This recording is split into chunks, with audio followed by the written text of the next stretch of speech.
Hello every one. So എൻ്റെ മുഖം എന്താ ഇതാണ് സ്റ്റേജ് ഡേ 3. അപ്പം ഞാൻ ഒരുമിച്ചൊരു 7 days 7ാമത്തെ ദിവസമാണ് സ്റ്റിച്ച് വെട്ടേണ്ടത്. അപ്പോൾ ഒരുമിച്ചൊരു വീഡിയോ എടുക്കുമ്പോൾ കുറേ ലെങ്ത് ആവും, നിങ്ങൾക്ക് ബോറടിക്കേണ്ട വെച്ചിട്ട് 3rd ഡേയിൽ ഞാൻ സ്റ്റോപ്പ് ചെയ്തിട്ട് ഒരുമിച്ചിടാമെന്ന് വിചാരിച്ചു.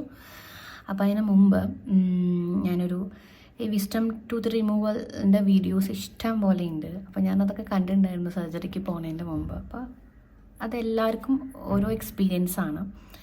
അപ്പോൾ ഈ ഒരു പ്രൊസീജിയർ എന്ന് പറഞ്ഞാൽ it's not same for every one. അതായത് it can vary depending on so many factors like എന്താ പറയുക, ഒരു എക്സ്റേ ആദ്യം എടുക്കുക പ്രോപ്പറായിട്ട്. നമുക്ക് അങ്ങനെ ഒരു ഇതുണ്ടെങ്കിൽ ഡോക്ടേഴ്സ് പറയും, സജസ്റ്റ് ചെയ്യും നമ്മുടെ പല്ലിൻ്റെ പൊസിഷൻ ആൻഡ് എന്താ പറയുക അതിൻ്റെ ഇറപ്ഷൻ, അങ്ങനെ പിന്നെ നമ്മുടെ ഓറൽ ഹെൽത്ത്, ഇതൊക്കെ ഡിപ്പെൻഡ് ചെയ്തിരിക്കും ആ ഒരു പ്രൊസീജിയർ എങ്ങനെയാണെന്നുള്ളത്.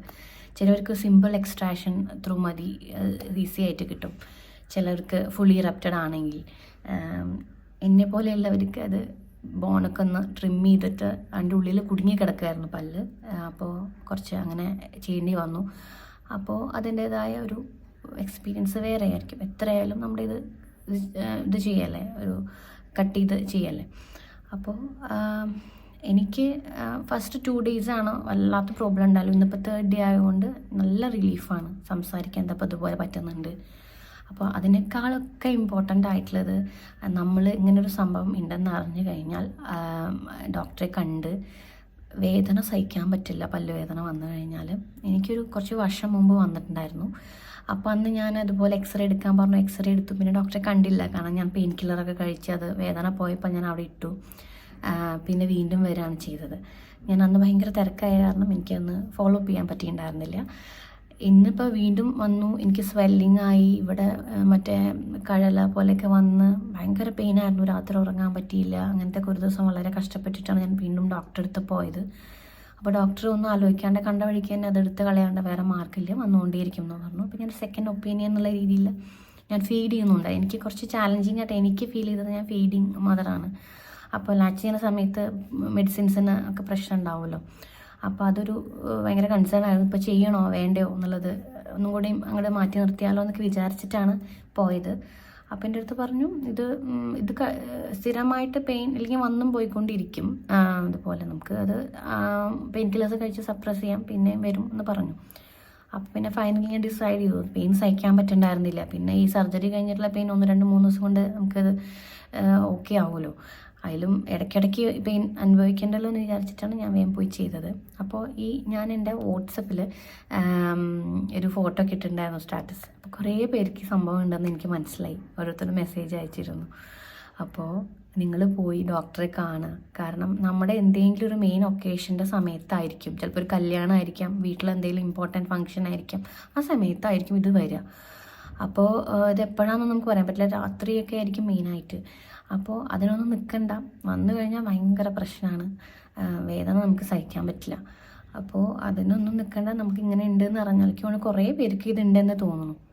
അപ്പോൾ ഒന്ന് പോയി കണ്ട് അതിൻ്റെ പൊസിഷൻ ഒക്കെ നോക്കി ഡോക്ടേഴ്സ് പറയുകയാണെന്നുണ്ടെങ്കിൽ അതിനനുസരിച്ച് ചെയ്യാനാണ് നല്ലത്. ഇനി സ്റ്റിച്ച് കളയാൻ വേണ്ടിയിട്ട്, റിമൂവ് ചെയ്യാൻ വേണ്ടിയിട്ട് 7th day ഇനി വീണ്ടും പോകണം. അപ്പോൾ ആ ഒരു ലാസ്റ്റ് 3 days വീഡിയോ അതുവരയ്ക്കും ഒരുമിച്ചിടാം. അപ്പോൾ നാളേക്ക് ആകുമ്പോഴത്തേക്കും ഒത്തിരി ബെറ്റർ ആവുമെന്ന് എനിക്ക് തോന്നുന്നു. സ്വെല്ലിങ് പറഞ്ഞ പോലെ ഇങ്ങനെ നമുക്ക് ഇവിടെയൊക്കെ വേദനയുണ്ട്. അപ്പോൾ അതൊക്കെ നാളേക്ക് ആകുമ്പോഴത്തേക്കും ഒന്നുകൂടി ബെറ്റർ ആവുമെന്ന് വിചാരിക്കും, ഹോപ്പ്ഫുള്ളി. Day 1 സ്റ്റാർട്ട് ചെയ്തത് മുഖത്തൊരു സ്വെല്ലിങ് ആയിട്ടാണ് ഞാൻ എണീറ്റിട്ടുണ്ടായിരുന്നത്. രാത്രി ഭയങ്കര പെയിനായിരുന്നു. അപ്പോൾ രാവിലെ എന്നെ കണ്ണാടി നോക്കിയപ്പോൾ സൈഡ് മുഖം വീങ്ങിയിരിക്കുന്നുണ്ടായിരുന്നു. ഫുഡൊക്കെ കഴിക്കാൻ ഭയങ്കര പ്രശ്നമാണ്. അപ്പോൾ ഒരുവിധം എല്ലാം ഒപ്പിക്കൽസ് ആയിരുന്നു അന്നത്തെ ദിവസം. ഫുൾ മക്കളുടെ കാര്യമൊക്കെ അങ്ങനെ തന്നെയാണ്. പാറുക്കുട്ടിക്ക് എന്തോ എവിടെയോ ഒരു സ്പെല്ലിംഗ് മിസ്റ്റേക്ക് മനസ്സിലായിട്ടുണ്ട്. പക്ഷെ അവളുടെ കാര്യമൊക്കെ എൻ്റെ വീട്ടിലെ 2 ആൺകുട്ടികൾ വളരെ ഭംഗിയായിട്ട് ചെയ്തിട്ടുണ്ടായിരുന്നു. ഫുഡ് മാത്രം അവർക്ക് കറക്റ്റായിട്ടാണ്, അവളുടെ സ്പെഷ്യൽ ഫുഡ്സൊക്കെ ഉണ്ട്, അതൊന്നും അവർക്ക് ഉണ്ടാക്കാൻ അറിയില്ലാത്ത കാരണം എല്ലാം ഒപ്പിക്കൽസിലായിരുന്നു. എന്നാലും വലിയ കുഴപ്പമൊന്നുമില്ലാണ്ട് ഫസ്റ്റ് ഡേ പോയി. അവളും 2 ദിവസം അവളുടെ ഇഷ്ടത്തിന് ഓരോന്ന് വാരി പെറുക്കിയൊക്കെ കഴിച്ചിങ്ങനെ ഇരുന്നു. എനിക്ക് വളരെ സോഫ്റ്റായിട്ടുള്ള ഫുഡേ പറ്റുന്നുണ്ടായിരുന്നുള്ളൂ. കേർഡ് എടുത്തു, കഞ്ഞി, ഇതൊക്കെ ബുദ്ധിമുട്ടായിരുന്നു ഓപ്പണിങ് പ്രശ്നമായ കാരണം കഴിക്കാൻ വേണ്ടി. ഡേ 3 മോർണിംഗ് ആയിട്ടുണ്ട്. എന്താ പറയുക, ഇതാണിപ്പോൾ മുഖത്തിൻ്റെ അവസ്ഥ. ഡേ 2 ഞാൻ സ്കിപ്പ് ചെയ്തു. അത് എന്താണെന്നുള്ളത് വഴിയേ പറയാം. ഡേ 2 ആണ് എനിക്ക് ഏറ്റവും കൂടുതലൊരു പ്രശ്നമുള്ള ഡേ. ഡേ 3 ആകുമ്പോഴത്തേക്ക് ഞാൻ എന്താ അടുക്കളയിൽ കയറി ചായയൊക്കെ ഉണ്ടാക്കി. പെയിൻ ഉണ്ടോ എന്നാണെങ്കിൽ പെയിൻ എന്ന് പറയാൻ ഇല്ല, പക്ഷെ ഒരു വല്ലാത്തൊരു ഇറിറ്റേഷനാണ്. നമുക്ക് പല്ലുവേദനയൊക്കെ വരുമ്പം ഒരു സ്റ്റാർട്ടിങ്ങിലൊരു ഇറിറ്റേഷൻ ഉണ്ടാവില്ലേ, എന്തെങ്കിലും പല്ലിൻ്റെ ഇടയിൽ പോയാലൊക്കെ ആ ഒരു കൈൻഡ് ഓഫ് ഫീലിംഗ് ആണ്. അപ്പോൾ അതിന് പെയിൻ എന്ന് പറയാം, പക്ഷേ സ്റ്റിൽ ഒരു വൃത്തികെട്ട ഫീലിംഗ് തന്നെയാണ്. പിന്നെ വായൊക്കെ കുറച്ചും കൂടി ഇന്നലത്തേക്കാട്ടിൽ ബെറ്ററാണ് തുറക്കാൻ. ഇന്നലെ ഒട്ടും പറ്റണ്ടായിരുന്നില്ല, ഇങ്ങനെ സംസാരിക്കാൻ പറ്റണ്ടായിരുന്നില്ല. വൈഡ് ഓപ്പണിങ് പറ്റില്ല ഇപ്പോഴും. അതും നമുക്ക് മൗത്ത് എക്സസൈസൊക്കെ ഉണ്ട്, അത് ചെയ്യണം. ഉപ്പുവെള്ളം കൊണ്ട് കംപ്രസ് ചെയ്യുക, അങ്ങനെയൊക്കെ കുറച്ച് ഇതുണ്ട്. ഡേ 2 ഞാനൊന്നും ഷൂട്ട് ചെയ്തിട്ടില്ല, because most of the time was spend in bed. The headache was terrible. എന്നുവെച്ചാൽ എനിക്കൊരു വൃത്തിയായിട്ട് ഹെഡേക്ക് ഇടയ്ക്ക് വരാറുണ്ട്. ഇതുമായിട്ട് അസോസിയേറ്റ് ചെയ്തിട്ടുള്ളതാണെന്ന് എനിക്കറിയില്ല. പെയിൻ കില്ലറിൻ്റെ ഡോസ് കഴിഞ്ഞപ്പം മോർണിംഗ് എനിക്ക് തോന്നുന്നു രാത്രി തന്നെ, നൈറ്റ് തന്നെ ഉറങ്ങാൻ പറ്റിയിട്ടുണ്ടായിരുന്നില്ല.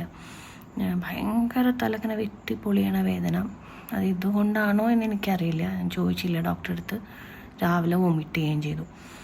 അപ്പോൾ എനിക്ക് മുമ്പ് അങ്ങനെ ഉണ്ടാവാറുണ്ട്, അതുകൊണ്ട് ഇതുകൊണ്ടാണോ എന്നൊന്നും പറയാൻ പറ്റില്ല.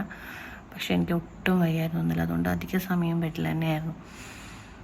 അപ്പോൾ ഇന്നലെ അങ്ങനെ കാര്യമായിട്ടൊന്നും ഉണ്ടായിരുന്നില്ല. ഇന്നിപ്പോൾ മോർണിംഗ് ഇത്തിരി ബെറ്ററാണ്. വലിയ പെയിനിൽ നിന്ന് ഒരു വിങ്ങലിലേക്ക് മാറിയിട്ടുണ്ട്. ഇത് വീക്കവും സ്വെല്ലിങ്ങും കുറച്ച് കുറഞ്ഞിട്ടുണ്ട്. കുറച്ചല്ല, ഇന്നലെ അത്യാവശ്യം ഉണ്ടായിരുന്നു. എന്നെ കാണുമ്പോൾ മോനൊക്കെ ചിരിക്കുകയായിരുന്നു. ഇപ്പോൾ ഇത്തിരി ബെറ്ററാണെന്ന് തോന്നുന്നു. നോക്കാം അടുത്ത ദിവസം എന്താണെന്നുള്ളത്.